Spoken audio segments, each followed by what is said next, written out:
Hi, welcome back. I'm Linda Hook, and this is Melinda Fernbach, and we're representing E.T.I today. And we just wanted to share a little bit about other cultures. And there's other cultures around us everywhere. God has allowed me to be involved in the deaf community. And the deaf community is by far the least reached community in the world. They are left behind, and only about 2% of the deaf even go to church anywhere, at least in the States.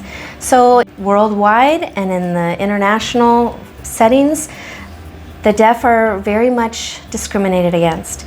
And even in this country, the deaf nowadays do not want to be named as a disability. They want to be named as a culture because they have their own language.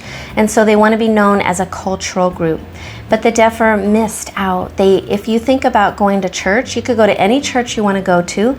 You can turn on any preacher online. You can listen to any podcast driving down the road. You can listen to the Bible, YouVersion, but those things are not accessible for the deaf. And so many times they don't have closed captioning, they don't have an interpretation, they don't go to church and have someone there to minister to them. So it's a very lost culture. And so my heartbeat is for the deaf. And so I'm praying that through E.T.I we can minister better and we can be more equipped to help the deaf to reach their people and their culture. And that's one thing that E.T.I does represent. Our goal is not to go reach the world. Our goal is to equip others to reach their communities. E.T.I has a heart to go into other countries and reach those Africans so that they can reach their people. Reach the Spanish so they can reach their people. We're not going in to take over. We just want to minister and equip those people so that they know the culture. I don't need to go to cultural school. I don't need to go to language school for those countries. Let's minister to those leaders and let them go in and impact their communities. And that's what our heart is for E.T.I, to begin ministering to the deaf in a better way and being able to encourage them to reach their people and share Christ with the deaf amongst the world. It's interesting because I had asked you, Linda, we've known Dave and Linda for over 30 years. And I remember, and she does the deaf interpretation at church, and you did that years ago when we went to church together. You were involved in doing that as well, doing the deaf interpretation. I thought, gosh, it's just so beautiful.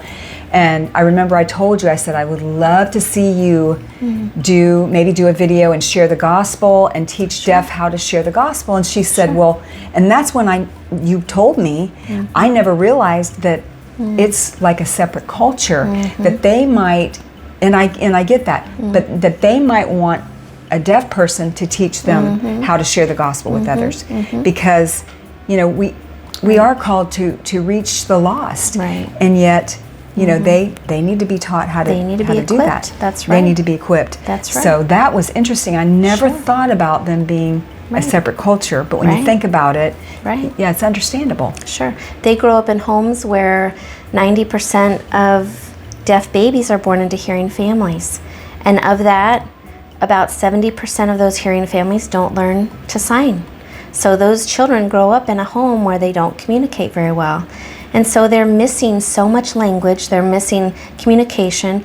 That means they're missing the gospel. Right. So we want to educate and prepare deaf believers out there to go and reach their communities. Right. Please pray with us that we might be able to equip deaf Christians out there to reach their communities for the Lord with the gospel.